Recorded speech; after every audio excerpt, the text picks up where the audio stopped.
இன்றைய தேவ வார்த்தை 1 யோவான் 3:8. பாவம் செய்கிறவன் பிசாசினால் உண்டாயிருக்கிறான், ஏனெனில் பிசாசானவன் ஆதி முதல் பாவம் செய்கிறான். பிசாசனுடைய கிரிகளை அழிக்கும்படிக்கே தேவனுடைய குமாரன் வெளிப்பட்டார். இன்றைய வசனம் நமக்கு 2 காரியங்களை முக்கியப்படுத்துகிறது. ஒன்று, தொடர்ந்து பாவம் செய்து கொண்டிருப்பவர்களுக்கு தேவனோடு எந்த ஒரு ஐக்கியம் இல்லை என்பதையும், இரண்டாவதாக தேவனுடைய குமாரன் வெளிப்பட காரணங்களில் ஒன்றுதான் பிசாசினுடைய கிரிகைகளை அழிப்பதற்கு என்ற 2 காரியங்களை முக்கியப்படுத்துகிறது. வசனத்தின் முதல் பகுதியில் பாவம் செய்கிறவன் பிசாசினால் உண்டாயிருக்கிறான், ஏனெனில் பிசாசானவன் ஆதி முதல் பாவம் செய்கிறான் என்று சொல்லப்பட்டிருக்கிறது. கிறிஸ்தவர்களாகிய நாம், உண்மையான விசுவாசிகள் யாரும் பாவ சுபாவத்திற்கு கீழ்ப்படியவே கூடாது. ஏனென்றால் எல்லா விதமான பாவங்களும் சாத்தானிடத்திலிருந்து வருகிறது. சாத்தான் தான் முதலில் பாவம் செய்தான். அது முதற்கொண்டு தொடர்ந்து பாவம் செய்து கொண்டே இருக்கிறான். இந்த பிரபஞ்சத்திற்கு பாவத்தை அறிமுகப்படுத்தியவன் சாத்தான் தான்.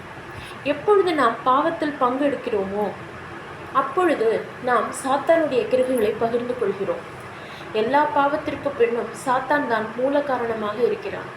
மனித இனத்திற்கு பாவத்தை அறிமுகப்படுத்தி அதன் பலன்களை அவன் தன்வசம் தக்க வைத்திருக்கிறான். சாத்தான் தான் முதலில் பாவம் செய்தவன். பாவிகளே அவனுடைய சொத்து.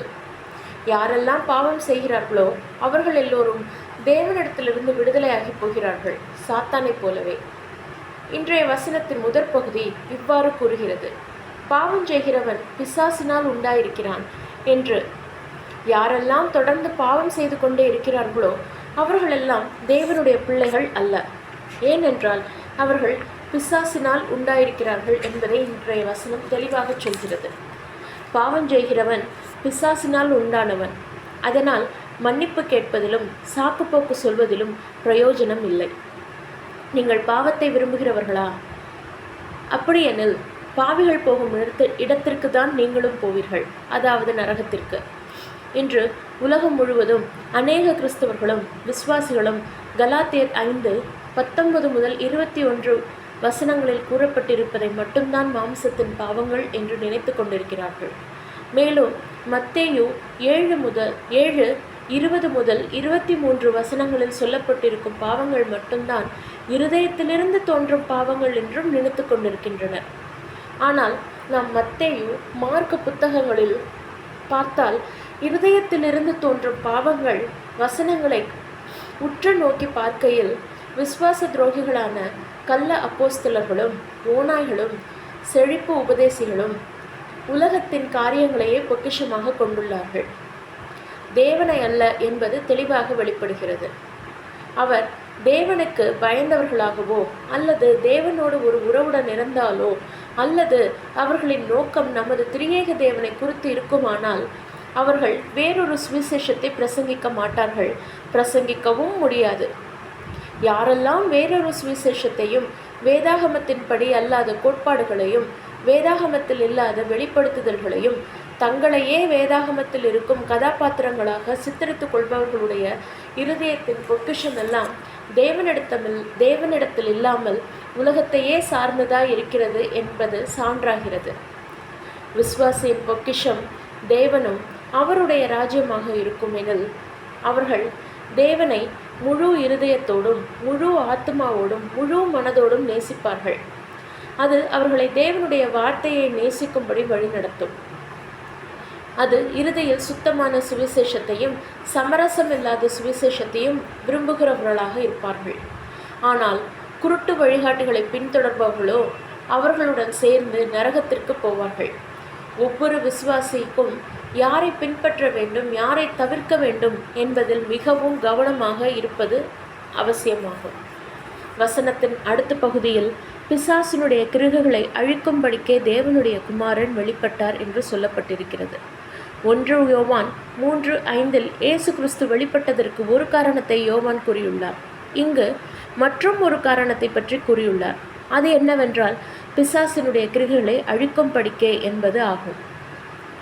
இந்த பூமியில் பிசாசானவன் கொண்டு வந்த அழிவை பற்றி, தேவன் வருத்தப்படுவதை பற்றி நம்மால் கற்பனை செய்ய முடிகிறது, யூகிக்க முடிகிறது. மேலும் மனிதன் சாத்தானுக்கு இடம் கொடுத்தது வருத்தத்திற்குரியது. இவை எல்லாவற்றிற்கும் ஒரு முடிவு கொண்டு வருவதற்காகவே தான் இயேசு கிறிஸ்து அவரின் வாழ்வு, அவருடைய பாடுகள், அவருடைய மரணம் மற்றும் அவருடைய உயிர்த்தெழுதலின் மூலமாக இவை அனைத்தையும் தோற்கடித்து சிலுவையில் வெற்றி சிறந்தவராக இருக்கிறார். இயேசு கிறிஸ்துவின் வருகைக்கான நோக்கத்தை கவனிக்கவும். பிசாசுனுடைய கிரிகைகளை அழிப்பதற்கே ஆகும். பிசாசுனுடைய கிரிகைகளை மட்டுப்படுத்துவதற்கும் அல்ல, குறைப்பதற்கும் அல்ல, அதை அளவுபடுத்துவதற்கும் அல்ல, முற்றிலும் பிசாசினுடைய கிரிகைகளை அழிப்பதற்கே ஆகும். இதனால்தான் மத்தேயு 16:6 பரிசேயர் சதுசேயர் என்பவர்களின் புளித்த மாவை குறித்து எச்சரிக்கையாயிருங்கள் என்று இயேசு கிறிஸ்து சொல்கிறார். இங்கு இயேசு கிறிஸ்து கபடர்களும் விசுவாசி துரோகிகளும் செழிப்பை பற்றி தவறாக பிரசங்கிப்பவர்களின் பிழைகள் எவ்வளவு ஆபத்தானது என்பதை குறித்து எச்சரிக்கிறார். அவர்களையும் அவர்களுடைய தவறான உபதேசங்களையும் பின்பற்றும் திரளான ஜனங்கள் அழுகையும் பற்கடிப்பும் சூழ்ந்திருக்கும் இருள் நிற எண்ணம் நரகத்திற்கே நடத்தி செல்லப்படுவார்கள் என்று மிகவும் வருத்தத்துடன் கூறுகிறார்.